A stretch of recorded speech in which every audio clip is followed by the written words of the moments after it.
जय हिंद defence aspirant, welcome back to target defence academy. So finally आज 14 जुलाई है और हम अपना करंट अफेयर को स्टार्ट करने जा रहे हैं। आज डिले एक रीज़न था डिले करने का। उसका सबसे बड़ा रीज़न ये था कि हम चाहते थे कि आपके पास चंद्रयान से रिलेटेड थोड़ी इंफॉर्मेशन ला पाए, है ना, क्योंकि एक इंपॉर्टेंट इवेंट हुआ है आज 2:35 पे। तो वो एक इंपॉर्टेंट इवेंट को कैसे रिमार्क करना है उसके लिए इंपॉर्टेंट है कि हम उसको कवर करें, है ना। चलिए, अब बिना किसी तारीख पर डिले किए हम क्वेश्चंस को देखते हैं कि हमें क्वेश्चन करना कैसे है। पहले तो हमारे पास है कि मैम करंट अफेयर में आज क्या है, तो आज की डेट तो एकदम रिमार्क हो गई और आपके सामने एक सुंदर सी फोटो जिसके आगे किसी की भी कोई एग्जिस्टेंस नहीं है, वो है हमारी किसकी, चंद्रयान 3 की। ठीक है, तो हमारे पास सामने क्या आ जाता है, एक सुंदर सा चंद्रयान 3 जिसके बारे में हम डिस्कस ऑलरेडी कई क्वेश्चंस में कर चुके हैं। ठीक है, अब यहाँ पे दोबारा से आ गया, प्यारा सा लॉन्च हुआ था और वो जो टाइमिंग चलती है ना 10 9 8 7 6 5 4 3 2 1, और जब लॉन्च होता है तो that is a very spectacular movement. ठीक है, अब पॉइंट आता है मैम ये दिखा दिया, अब इसमें हमें क्या क्या समझना है। इंपॉर्टेंट कुछ नहीं है बेटा, कुछ चीजें देख लो जो आपसे पूछी जा सकती हैं and that can be the part of your question. Okay, इससे मैं फिर से बोल रही हूँ, मैंने पहले भी इसके क्वेश्चंस कराए हैं तो प्लीज चेक इट आउट। ठीक, इसमें क्या बोल रहा है, LVM-3 M4 rocket has put Chandrayaan 3 into the precise orbit, says ISRO chief Somnath. ठीक है, तो यानी कि पहले आपको ये पता होना चाहिए इसरो के चीफ कौन है। दूसरी बात ये पता होनी चाहिए कि कौन सा रॉकेट यूज हुआ है, LVM-3 M4, और Chandrayaan 3 फाइनली लॉन्च हो गया है। तो ये लाइव अपडेट में से हमने आपके लिए कंटेंट लाया था। ठीक, अब देख लेते हैं कि ये कहाँ से स्टार्ट किया गया है। तो वही चीज कह रहे हैं, the wait is over as the GSLV Mark 3, that is LVM-3 heavy lift launch vehicle lifted off successfully from the Satish Dhawan space centre. कहाँ पे है, आंध्र प्रदेश के श्रीहरिकोटा में। ठीक है, as per schedule launch time the journey from the earth to the, कहाँ जा रहा है, मून, और the spacecraft is estimated to take about a month, एक मंथ लगेगा, and landing expected to on August 23। Expectation है कि इस दिन लैंड कर जाएगी। फिर क्या कह रहे हैं, upon landing it will operate for 1 lunar day. 1 lunar day में मैंने बताया था कि 14 डेज इंडिया के इक्वल होता है ना, which is approximately 14 earth days. 1 day on the moon is equal to 14 days on earth. उसके बाद क्या बोल रहे हैं, Chandrayaan 3 India third lunar exploration mission will make India, क्या बना देगा, ये इंपॉर्टेंट है जो आपको देखना है कि फोर्थ कंट्री, पहला कौन सा है यूएस, सेकंड कौन सा है चाइना, थर्ड कौन सा है रशिया, उसके बाद फोर्थ कंट्री इंडिया हो जाएगा, to land its spacecraft on the surface of the moon and demonstrate the country's ability for the safe and sound landing on the lunar surface. ठीक है, तो ये बेसिक चीजें थी जो हमें देखनी थी कि सॉफ्ट लैंडिंग और लूनर सरफेस की बात की गई है। ये आपके लिए इंपॉर्टेंट था तो इसलिए हमने सोचा कि क्यों ना उसको न्यूज से ही डायरेक्ट कवर किया जाए। ओके, अब आते हैं नेक्स्ट सेक्शन में जो हमारे पास आने वाला है। नेक्स्ट सेक्शन जैसे ही हम स्टार्ट करेंगे उससे पहले जरा सा हम देख लें कि नेक्स्ट क्वेश्चन है क्या। अब क्वेश्चन आते ही सबसे पहला क्वेश्चन आ जाता है आपके सामने, रिसेंटली द टर्म, अब ये बहुत इंपॉर्टेंट टर्म है, इसको इधर उधर नहीं रखना है, बहुत ध्यान से देखना है। टर्म गुलेनबेर वॉज इन न्यूज रिसेंटली, तो ये किससे रिलेटेड है। अब कौन मैम ये क्या क्या क्वेश्चन पूछ रही है बेटा, ये एक तरह का सिंड्रोम है। ठीक है, और ये सिंड्रोम जो है इसकी वजह से इतना बड़ा इंपैक्ट हुआ है कि पेरू में नेशनल इमरजेंसी डिक्लेयर कर दी गई है 90 डेज की। ठीक है, तो नेशनल इमरजेंसी डिक्लेयर कर दी गई है 90 डेज की, इसलिए ये इंपॉर्टेंट क्वेश्चन हो जाता है आपके लिए। और ऐसा नहीं कि फर्स्ट टाइम हुआ है, जब कोविड आउटब्रेक हुआ था उस टाइम पे भी इनके वहाँ पाया ये नेशनल इमरजेंसी इसी हेल्थ की वजह से, इश्यूज की वजह से लगी थी। तो ये आपके लिए इंपॉर्टेंट हो जाता है। अब ये है क्या, ये एक ऐसा सिंड्रोम है, ये कोई राइस वेराइटी नहीं है, ये कोई सैटेलाइट नहीं है, ये कोई फोक डांस नहीं है, ये एक न्यूरोलॉजिकल डिसऑर्डर है जिसमें कि पूरा पेरिफेरल नर्वस सिस्टम क्या अफेक्ट होता है, PNS, peripheral nervous system affect होता है। ठीक है, चलो, अब ये इंपॉर्टेंट चीज थी जो हमें कवर करनी थी। जैसे ही पेरिफेरल नर्वस सिस्टम इफेक्ट होगा कहीं ना कहीं पूरे माइंड पे इफेक्ट पड़ेगा या पूरी बॉडी की न्यूरोलॉजिकल डिसऑर्डर पे इफेक्ट पड़ेगा, तो इसीलिए इसको न्यूरोलॉजिकल डिसऑर्डर बोला गया। नेक्स्ट क्वेश्चन पूछा गया, बहुत इंपॉर्टेंट क्वेश्चन है, please mark it is very very very very important.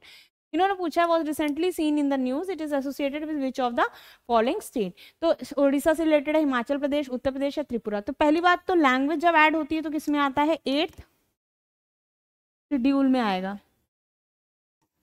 ठीक है, किस में आएगा, 8th शेड्यूल में आएगी जब लैंग्वेज की बात होगी। अब शेड्यूल में लैंग्वेज क्या आ रही है तो किस स्टेट को, उड़ीसा की है, उड़ीसा की कोई लैंग्वेज है जो कि कहीं ना कहीं द्रविडियन स्टाइल में है और उसको इक्विप किया गया है 8th शेड्यूल में। ठीक है, उड़ीसा गवर्नमेंट से अपने एफर्ट्स किए थे और फाइनली ये चीज रिक्रूट हुई है। तो ये आपके लिए एक इंपॉर्टेंट क्वेश्चन, ये शेड्यूल भी इंपॉर्टेंट हो जाता है और कुल लैंग्वेज भी इंपॉर्टेंट हो जाती है। अब आते हैं अपने नेक्स्ट क्वेश्चन पे, सिंपल सा क्वेश्चन है, बहुत ज्यादा एफर्ट नहीं करना है। मुकुर्ती नेशनल पार्क जो है वो क्या है, तो मुकुर्ती नेशनल पार्क क्या है, एक यूनेस्को वर्ल्ड हेरिटेज है, साइट है दूसरा पूछा है Nilgiri tahr is one of the keystone species. Third बोल रहा है park preserves endangered species such as the royal Bengal tiger and the Asian elephant. अब आपको बताना है इसमें से कौन सी स्टेटमेंट सही है और कौन सी स्टेटमेंट गलत है। एक बार देख लेते हैं कि इसमें कौन सी स्टेटमेंट सही है और कौन सी स्टेटमेंट गलत है। तो इसमें देखते हैं, पहली बात तो ये कि यूनेस्को वर्ल्ड हेरिटेज साइट है बेटा, ये बहुत इंपॉर्टेंट है। अगर कोई यूनेस्को वर्ल्ड हेरिटेज साइट है तो वो आपके लिए पहले ही इंपॉर्टेंट हो जाता है। ठीक, तो यहाँ पे अभी विजिलेंस को बढ़ा दिया है जो गवर्नमेंट है उसने इस एरिया में। सेकंड पूछ रहे हैं कि तमिलनाडु में है, पहली बात तो ये याद कर लो कहाँ है।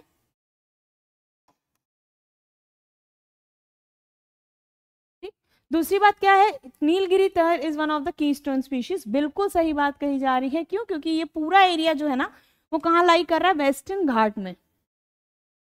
वहां पे तो आप सबको पता है कि वेस्टर्न घाट है तो नीलगिरी पड़ेगा, और नीलगिरी पड़ेगा तो वहां की एक स्पेशल स्पीशी है नीलगिरी तहर, वो भी वहां पे देखने को मिलती है। अब आते हैं नेक्स्ट पे, the park preserves endangered species such as the royal Bengal tiger and the Asian elephant. इसमें भी बिल्कुल भी डाउट नहीं है, ये भी वो प्रिजर्व करा है अलॉन्ग विद नीलगिरी तहर। ठीक है, तो ये एक इंपॉर्टेंट रिमार्क हो गया। अब इन्होंने पूछा क्या है, क्वेश्चन देख लेते हैं। इन्होंने पूछा how many of the statement, इसमें से कितनी स्टेटमेंट्स सही हैं।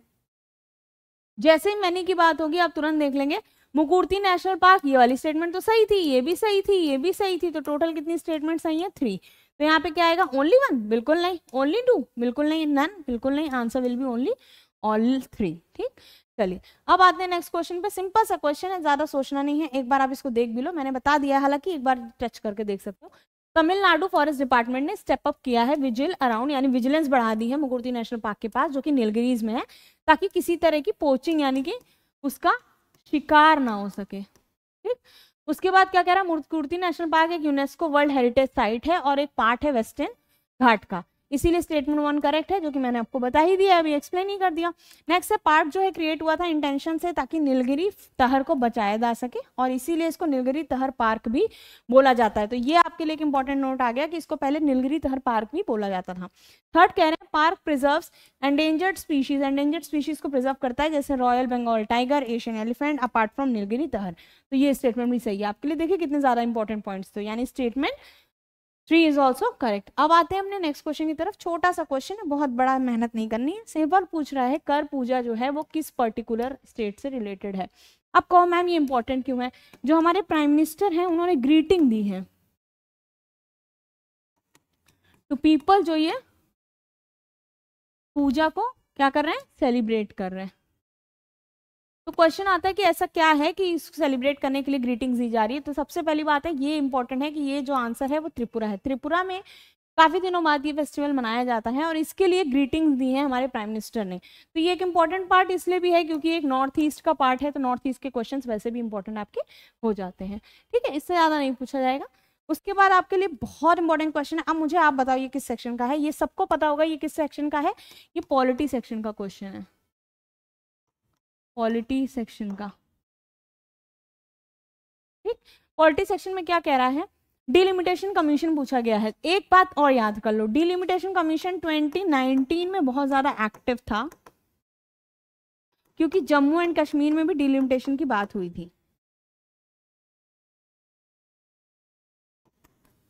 ठीक है, तो इस समय भी इशू की बात हुई थी। अब फिर से इन्होंने इसी थॉट को देख के कहीं ना कहीं देखा है कि पूछ रहे हैं कि in India delimitation commission have been constituted 4 times. क्या 4 टाइम्स कॉन्स्टिट्यूट किया गया है? दूसरी बात पूछ रहे हैं it's orders have the force of law and can not be called into the question before any court, यानी कि जो भी वो ऑर्डर्स देगा उस पर कोई क्वेश्चन नहीं कर सकता, वो लॉ फोर्सेबल है। ठीक है, उनको फोर्सेबली कहीं भी अप्लाई किया सकता है, उस पर कोई क्वेश्चन नहीं करेगा। तो पहली बात तो ये कि बच्चों को इस पे तो एक बार के लिए ना डाउट हो, लेकिन इस पे जरूर होगा। नहीं बेटा ऐसा नहीं होता। डिलिमिटेशन कमीशन पता है क्या करती है? डिलिमिटेशन कमीशन क्या करती है, वो लिमिट कर देगी कि इस पर्टिकुलर एरिया में इतने इलेक्शन कॉन्स्टिट्यूएंसीज डिवाइड होकर बन सकते हैं, और जब पॉपुलेशन बढ़ती है तो फिर से उसको रिऑर्गेनाइज किया जाता है। अब यहाँ पे बोल रहे हैं ये इलेक्शन कमीशन के अंडर आता है। पहले समझो किसके अंडर आएगा ये आएगा इलेक्शन कमीशन। इलेक्शन कमीशन किस आर्टिकल के अंदर आता है? आर्टिकल 324।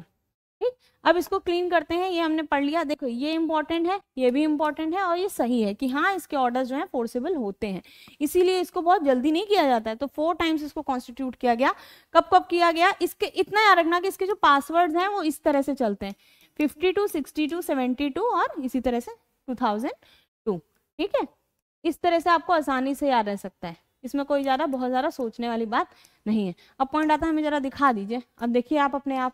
ठीक, मैंने पहले ही बताया था डिलिमिटेशन का मतलब क्या होता है कि act or process of fixing limits or boundaries territorial constituencies in a country or a province having a legislative body, जिसके पास लेजिस्लेटिव बॉडी हो। तो आपको ये बताना है कि क्या लद्दाख के पास लेजिस्लेटिव बॉडी है या नहीं। तो आप इसका क्वेश्चन का आंसर कमेंट सेक्शन में दीजिए। उसके बाद क्या कह रहा है, in India such delimitation commission have been constituted 4 times constitute किया गया 1952 में डिलिमिटेशन एक्ट के अंदर। तो जब 1952 का डिलिमिटेशन एक्ट आया पहला, दूसरा 1963 में आए एग्जीक्यूट हुई, और आया कब था वो एक्ट, 62 में आया था। फिर 1973 में वो बात एग्जीक्यूट हुई, और वो एक्ट कब बात कब हुई थी शुरू उसकी, 1972 में, और 2002 में भी वो आता है जो कि डिलिमिटेशन एक्ट 2002 में ही। तो आप बिना कंफ्यूज हुए ये देख सकते हो कि it is 1952, 1962, 1972 and then finally 2002। ये पॉलिटी की बुक में इसी तरह से लिखा हुआ है, इसलिए आपके लिए इंपॉर्टेंट हो जाता है। अब आगे आते हैं, आगे देखते हैं क्वेश्चन हमें क्या दिया हुआ है। Okay, so with this we have come to the last question. आपके पॉलिटी हो, स्पेस हो, स्पेस एंड टेक हो, किसी भी तरह का क्वेश्चन हम ऑलमोस्ट कवर करते हैं। तो it's very important you to follow the guidelines and सारे क्वेश्चंस को कवर करो। Somewhere or the other you will 100% be seeing these questions, right. Till that time आ गया समय बाय बाय करने का। तो जय हिंद, जय Bharat, have a great day, thank you.